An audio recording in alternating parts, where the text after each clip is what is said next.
Senior High School On-Air Academy. Unstoppable!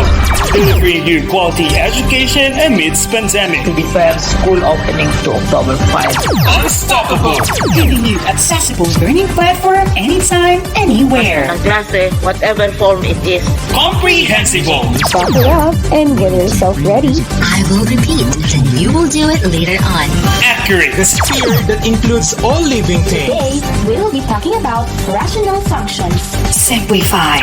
This is Jaw speaking. How may I help you? This is ZTED School Radio's Senior High School On-Air On-Air Academy. And now, here's your new episode for Philo Foundations, your guide for the subject Introduction to Philosophy. Philo Foundations. Philo Foundations.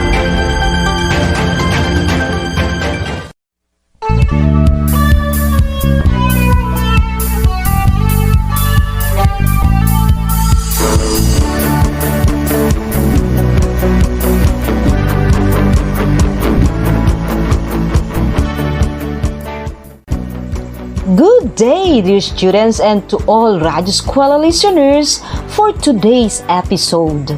This is a radio streaming for Senior High School Introduction to Philosophy.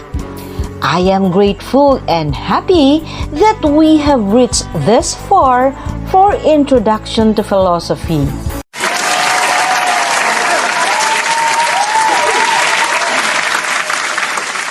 I am teacher Lilibeth Mimbantabuyo, your teacher for today's episode. Alright! I am encouraging everyone to carefully listen and patiently stay tuned until the last part of this episode, for I can promise that you will learn qualitative information that you may apply to your day-to-day life as a learner and a part of the community.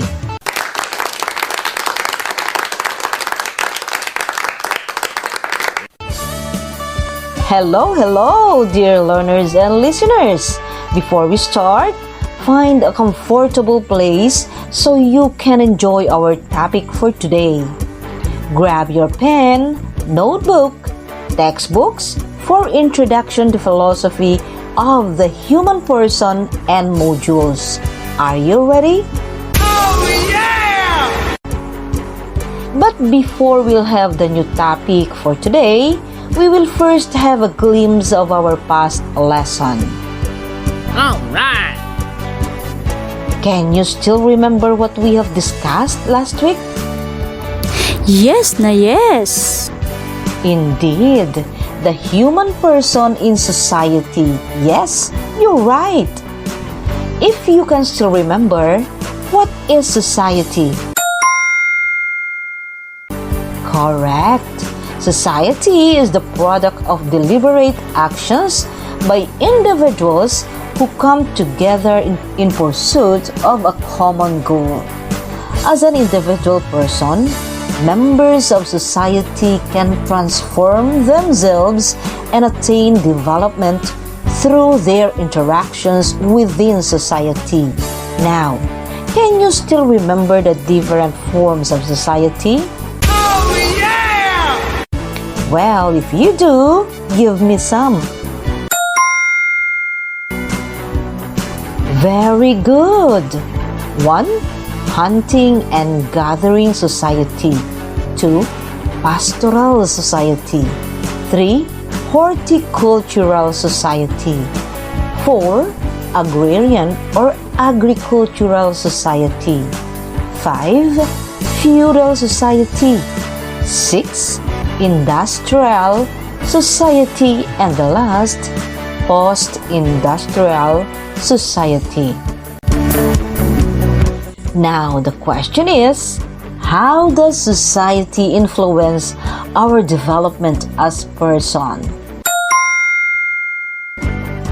Exemplary. Society is the backdrop by which we adopt the prevailing culture, identity, values, ideas, and knowledge of the persons, groups, and communities that surround us. Your interactions with your family, friends, schoolmates, teachers, and other people in your community have all left indelible marks on your identity. Society shapes all individuals that are part of it, though each person is influenced by society in different ways. Next, how does society enable you to become a better person? Right! Society recognizes the capability of the person to develop and provides its member with opportunities to better themselves. Through the various institutions and groups, society strives to recognize and promote the individual dignity of persons and guarantees that they can live harmoniously with others. Wow! I am inspired to teach today, for we all have a sharp memory of remembering the past lesson. Congratulations!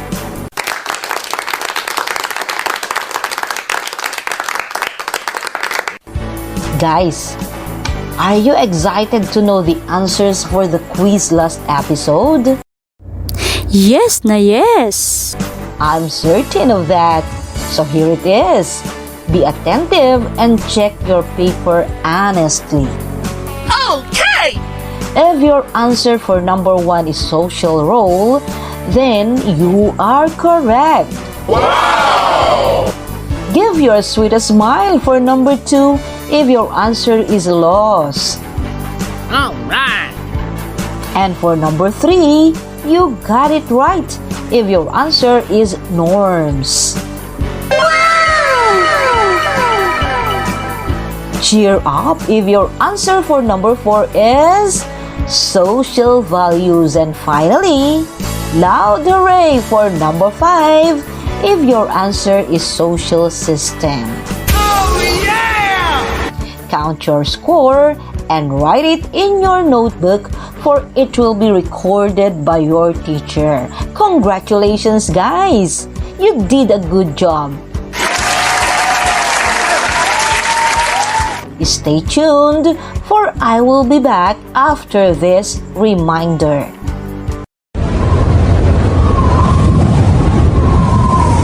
Naku, ang lakas na ng hangin. Paparating na ata talaga ang bagyo. Mabuti na lang, nakita ko ang listahan ng mga dapat ihanda kanina sa Facebook ng DepEd. Ito ay ang tubig, pagkain, ID card, mahalagang dokumento, flashlight at baterya, posporo at lighter, first aid kit, kutsilyo, radyo, kumot, banig, lubid, gamit panligo, at ilang mga damit. Tawagin man kami para sa agarang paglikas, handang-handa kami. Maging handa sa anumang sakuna. Isang paalala mula sa kagawaran ng edukasyon at ng himpilang ito.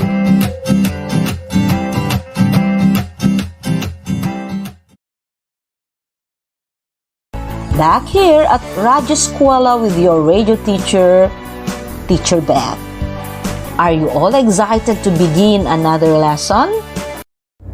Yes na yes. So, just sit, relax, and open your ears and hearts for you to understand everything to be aired. Okay! Today, our lesson is life goals. Plan it, live it, achieve it. Do you know anything about this topic? In this topic, you will recognize your life goals into SMART goals or SMART objectives, like building a compass that gives focus, direction, and makes decision-making easier. Did you read the lesson ahead of time? Oh yeah! That is great to hear. For that reason, let's test. How far have you gone in your readings? What do you need to do? Simple. You say up if the statement is correct and down if the statement is incorrect. Did you understand? Okay! Okay, buckle up. Number 1. The trick to achieving a life goal is to do some goal setting that aligns to day-to-day activities and decisions with what you want to accomplish. Up or down? What is your answer? Correct. Up. Number 2. Goal setting might sound tired and worn out, but without written goals, it's incredibly easy to get off track. Up or down? Did I hear you say up? Oh yeah! Well, that is another point for you. Number 3, the list of responsibilities to distract us from our main objective goes on and on. Up or down? Point for you again. It's up. Number 4. We all make a multitude of decisions every day, and they either bring us closer or take us further away from our goal. Up or down? Right, it's up. And number 5, people will always remember who stood by their side during times of hardship. Up or down? Got it, it's up. Congratulations, you're doing great. More ahead, learners. So, let's zoom in to the human person life goals. Turning life goals into SMART goals or SMART objectives is like building a compass that gives focus, direction, and makes decision-making easier.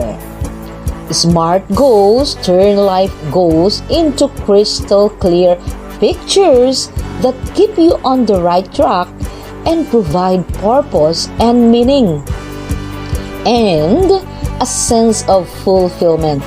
If someone woke you up at 3 a.m. out of a deep sleep and asked, what is the one thing or the biggest thing you want to accomplish in life? What would you say? What would be the first thing that comes to mind? Your automatic response.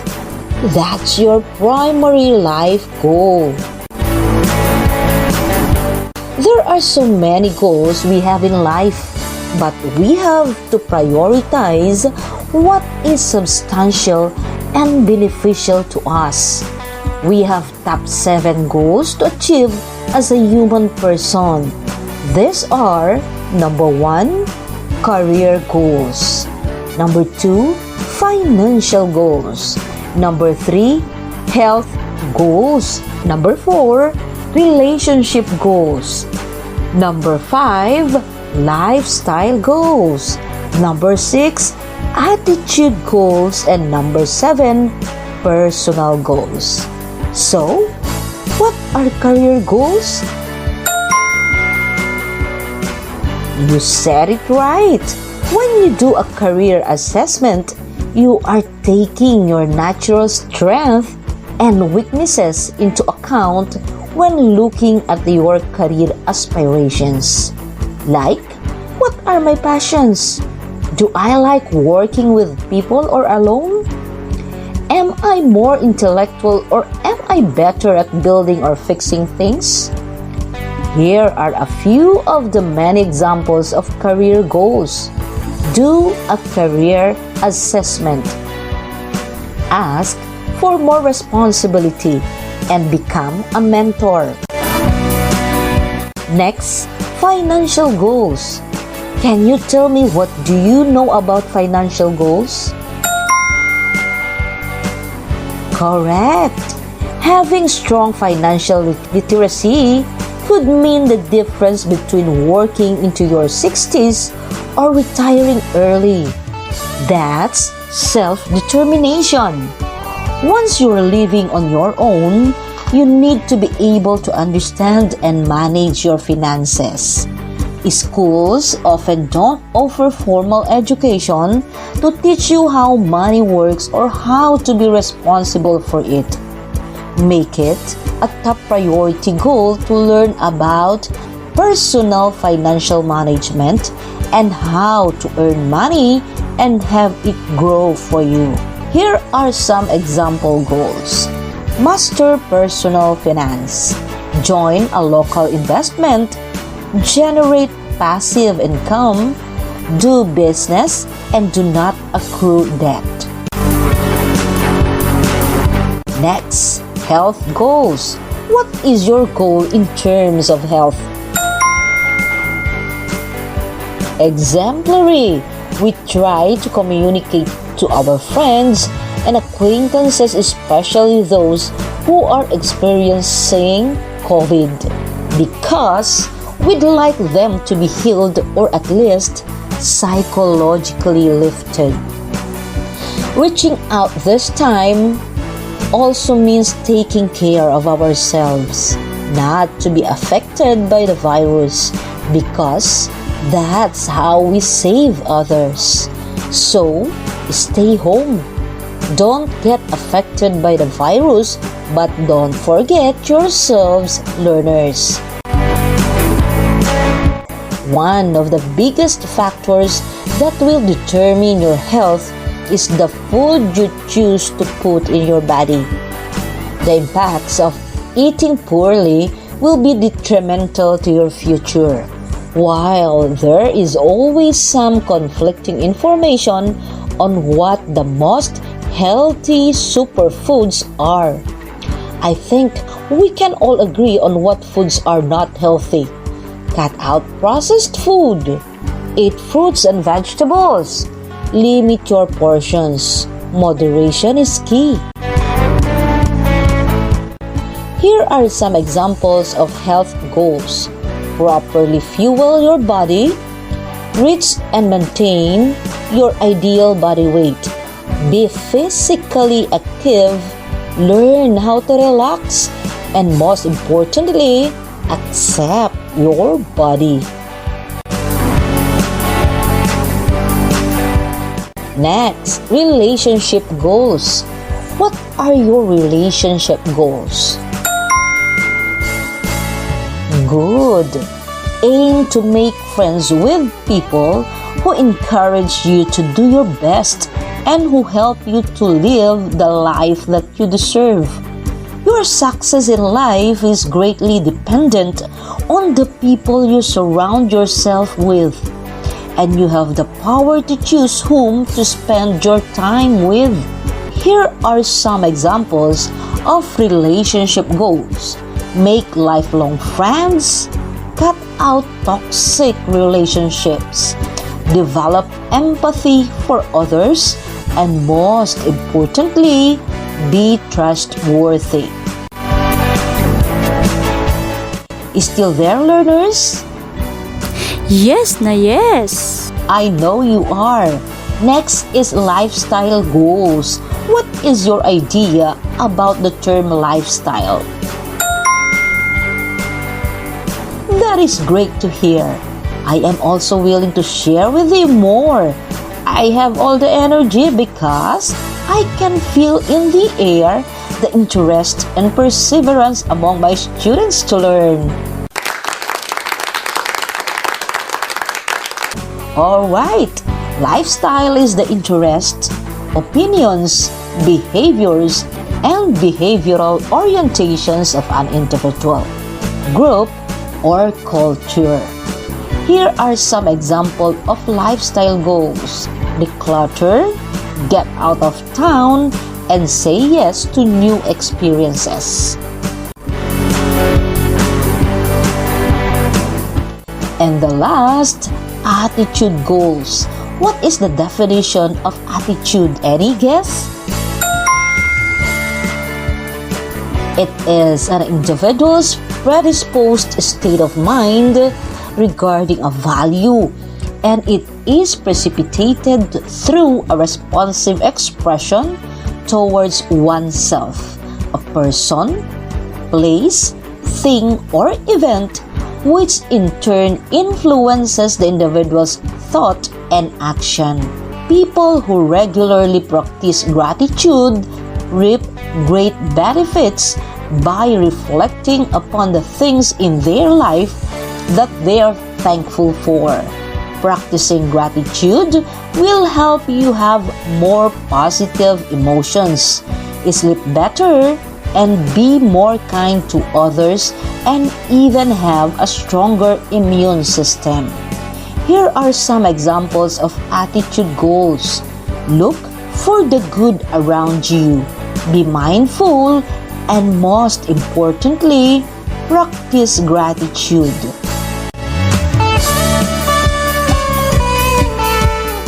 All right, is everything clear, students? Oh, yeah! Oh, yes. Everything is clear and understood by all. This time, let us have a recap on what we discussed.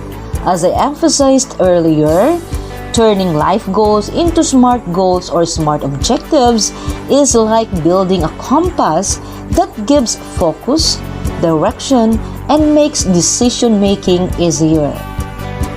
SMART goals turn life goals into crystal clear pictures that keep you on the right track and provide purpose and meaning and a sense of fulfillment.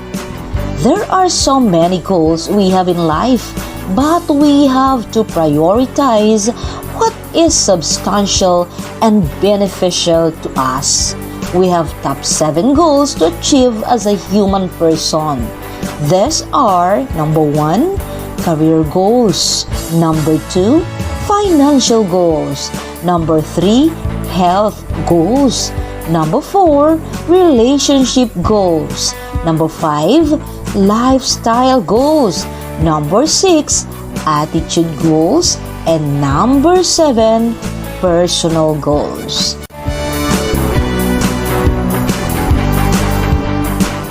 Great! Now, are you ready and excited to take a short quiz? Okay! Well, stay tuned, for I will be giving it to you after this reminder. Taho! Taho kayo dyan! Di makatulog sa gabi sa kaiisip, damdamin ko'y mayroong lungkot hanggang sa panaginip. Oh, Berto! Di ka ba nakatulog kagabi? Hindi nga ho, Kuya Pekto. Dala ho siguro ng lungkot ng pag-iisa dito sa bahay. Di ho kasi makalabas dahil sa COVID-19. Hay...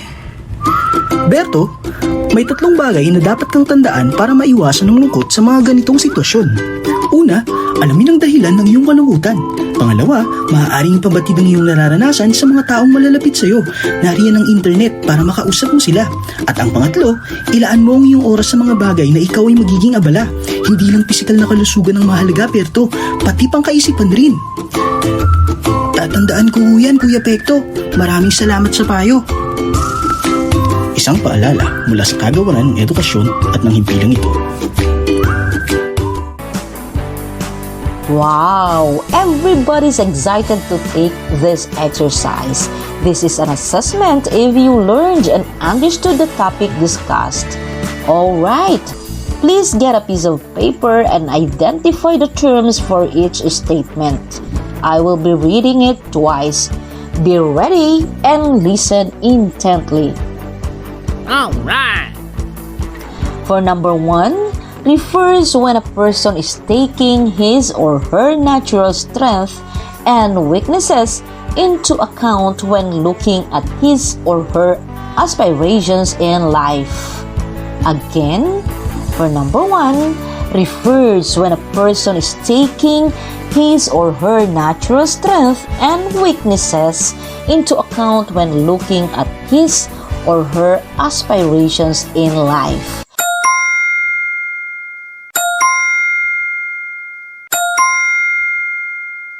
For number 2, refers to when a person takes the time to input his or her assets and liabilities into a spreadsheet so he or she can take control of his or her financial future. Again, for number 2, refers to when a person takes the time to input his or her assets and liabilities into a spreadsheet so he or she can take control of his or her financial future.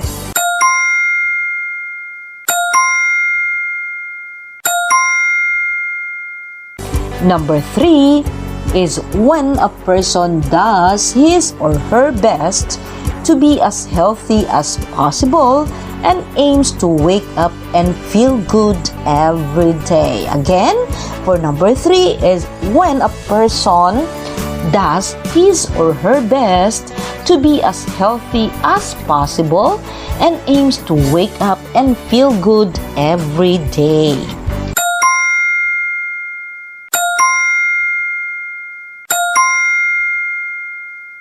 For number 4, it is the ability to develop empathy that will prevent you from seeing someone suffering and responding with a sense of indifference. Again, for number 4, it is the ability to develop empathy that will prevent you from seeing someone suffering and responding with a sense of indifference. Can you follow these, students?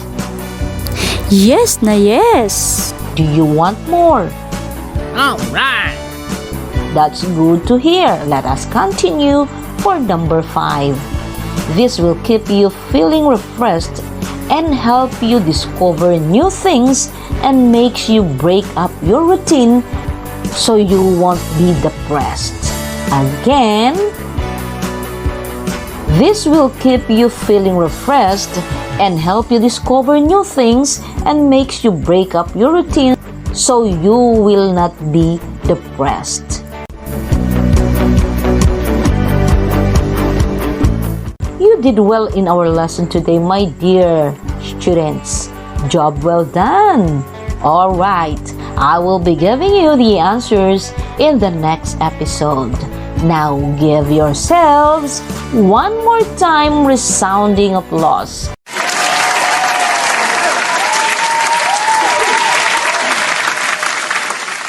I hope that you have learned a lot. So before I end, I just want to share the statement of Eleanor Roosevelt.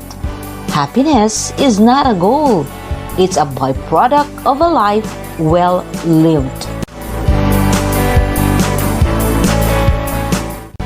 On behalf of our scriptwriter, Teacher Vernie S. Lino, and the SDO Isabela RBI production team, this is Teacher Lilibeth Mimbantabuyo, your radio teacher on air. Have a blessed day. God bless.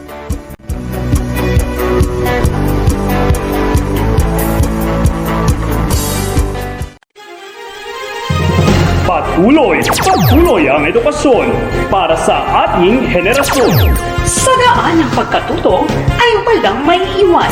Kaya halina sa Radyo Eskwela.